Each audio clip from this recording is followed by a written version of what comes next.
Thank you, everybody. I'm Sam, and today I'm here to talk about VR's consumer conundrum, which is basically how to get more heads and headsets effectively. So, is it this one? This is the... That's the click. Okay, excellent. Okay, so big picture of me. So basically, I'm a founder of PitchFWD. We're a marketing and branding consulting agency which works with VR and AR companies to figure out how they would market and brand themselves, and also with agencies and brands on how to integrate VR and AR into their existing campaigns. I also co-authored Marketing New Realities with Kathy Hackle, who's sitting in front, and I have about 20 years of experience in marketing branding roles for television companies, such as Showtime, Food Network, and TV Guide, and launch products like HD and On Demand. So basically, how do we get more heads and headsets? And that's what the talk is about. So I think it really breaks down to three particular content areas. One is to understand the audience. Two, to focus on their experience, and again, the audience experience. And three, to meet them where they are. So understand the audience for number one. Basically, so I asked SuperData and Stephanie Lamas from SuperData to pull some numbers for me, and she was gracious enough to do that. And so that's where the numbers from here come. So awareness is increasing quite dramatically from 28 to 51% in the past year in terms of VR devices, but there is 49% of people that if you ask them what is a VR device and to name one, couldn't do that. And so you have to remember while you go out and deal with sort of the general consumer, the fact that they just might not even know. And for me, I feel like when I talk to people and say that I work in VR and AR, and sometimes you get that sort of confused look if they're not in the industry. Well, what's VR? What's AR? And you have to sort of remember that as you think about working with different consumers. The other thing to concern yourself with is some of the resistance that people have that they might be scared of. And so if you're in the industry, again, you're maybe not quite as aware of this. There might be, you might have thought of, motion sickness, so we're already sort of dealing with that. Headset discomfort, we're already sort of dealing with that. And this is much more about perception than reality. So somebody who's maybe feeling a little bit uncomfortable of like, oh, I don't know if I want to try this on. These are some of the concerns that they have that can be addressed, whether it be, there was something that I heard once that somebody said, oh, I don't like putting on a VR headset because I don't know where my purse is going to go. So it's like, oh, okay, well, here's a little place for it to go, and then they don't worry about it, and they can get fully immersed. That they'll lose track of time, the controls are awkward. I think a lot of these things are being addressed, but it's good to know that the perception is still out there, whether the technology has moved beyond that. The other thing is sort of after using VR, what are the sort of concerns there? Dizziness, eye strain, obstacles.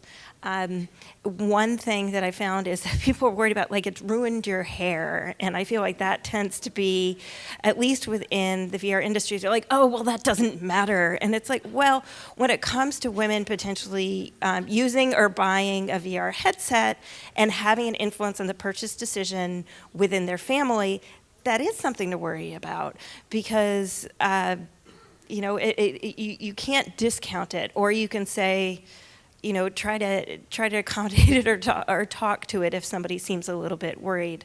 But all of these things are sort of stopping those purchase behaviors from happening. So there really still is room to educate and excite potential users. And so although the technology might have already begun or have addressed a lot of these concerns, you have to think about what the consumer is feeling and how to address it when you're communicating with them. The other thing, and I find this picture so funny, I don't know why, but there's really space to accommodate and expand the user base. So again, if you're sort of accommodating some of the, just as an example, some women's concerns about their hair or their makeup, then you just have opened up an entire potential marketplace for yourself. So second, focus on their experience. And this isn't, everybody within here understands that once somebody's in a headset, you have to focus on their experience. I'm talking outside of it. I'm talking in the advertising and communication that you're doing to consumers or to people that you want to be able to purchase your software or hardware.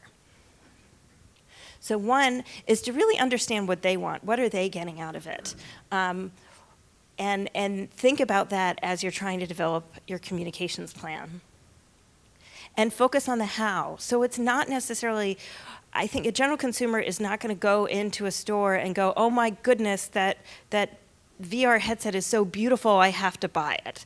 It's about the experience that they're going to use with it. And I think that this Instagram ad it doesn't show the phone that it's on, but you understand, oh gosh, if I got Instagram, these are the kinds of things that I could do with it, and really lead the customer on that journey to get to that purchase. So third is meet them where they are, and I find this picture to be particularly funny. It's not very often that you see people in suit and tie dinner trying out mobile VR, so I thought that was a good analogy. When I look at the advertising and marketing and communications out there, for me, a lot of it is about the moment of purchase. And I guess there's probably the thing that I should have shared earlier. So I run a VR/AR/MR marketing and branding Facebook group, and I post multiple times a day about anything related to marketing and branding. And so at least it is a focus group of one, but I am seeing thousands of articles. So this is what I see out there as really the moment of purchase. So how much longer until something's going to go on sale? What's the price point going to be? Those kinds of messages are out there, and I think that there's a ton of opportunity to think beyond that and really think about the entire customer journey. So think about, when are they going to learn about VR, and can you be there? How can you help them, especially if they potentially have a lot of reservations? When they're investigating VR, when they're trying to figure out, maybe I'm concerned, maybe I want a headset, or I think, what kind of games are out there, that they start digging deeper before they actually try. You can think about how your messaging and your communication can work there.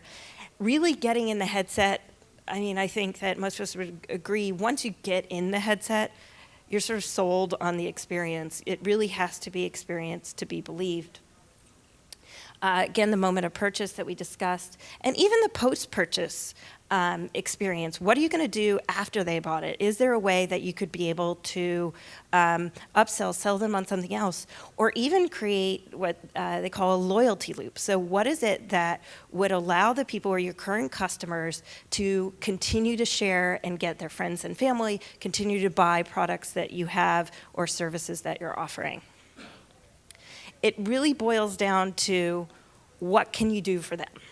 And it's not just the hardware, it's the entire experience. You have to be worthy of their attention. They could be watching television, they could be, listening to Spotify, they could be going to the movies, they can do so many other things. What is it that you're going to offer to them that's going to be unique, that would drive them to want to purchase what you're selling, and really differentiate what you're offering?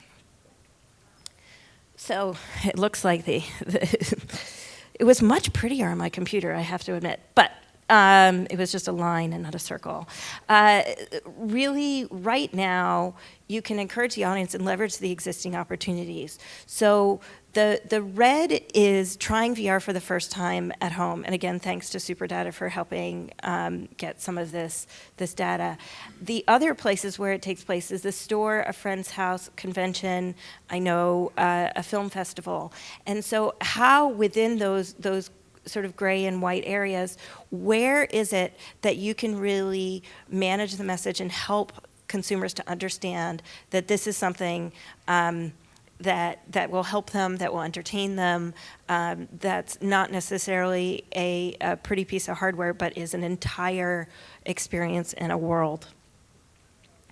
One way, since I said a lot of the times people will try at friends, at friends' houses. So what can you do there potentially to encourage people who are already going to have the party, who are already going to introduce people to VR, to try it? You know, what can make it a little bit more fun? And not necessarily in a social VR instance, even though that's what the image is, but what increases sort of the social sharing in a one-to-one or in a group together. Another idea is to really showcase the experience outside of the headset. And I think more often than not, people tend to showcase it, if they're going to do it, in a TV, you know, sort of in a flat environment.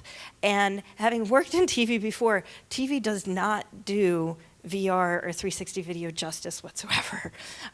You get a hint, but really you need to understand that interaction and that ability to have agency and engage. So this is a picture that I found from 2012 that just had something that would drive somebody over in a retail environment to go, what is that? What can you do? And especially if you can interact and engage with it, then you go, oh, what is this? Oh, and then you go down and you look and you say, oh, maybe I'll want to try on that headset. So there are ways to do that, maybe not even in retail, but if you're showcasing something at an event, at a conference, something that will get people engaged even before they try on the headset. And managed wait times. I have to say that TV industry versus VR industry, boy, I've never waited in so many lines. And so I want, and this is Beetlejuice, I love this scene, but there's, I really think of it as a potential opportunity. You have an engaged audience that wants to potentially try what you're doing, and right now they're bored. Maybe they're waiting an hour to try it. So what can you do with them, or what can you create with them that gives them a better relationship with your brand or a relationship with your company? So think of it, as I said, as an opportunity, not necessarily, sorry, you're going to have to come back in 45 minutes. And the other thing to do, and Kathy's going to love this because Kathy loves her social media, is enable social sharing. So I went and I dug and I said, who's doing social sharing really, really well? And this is a company called Refinery29, and considering it's mostly men in the audience, you probably haven't heard of it. It's really for women 18 to 34 who want to know, it's a lifestyle brand.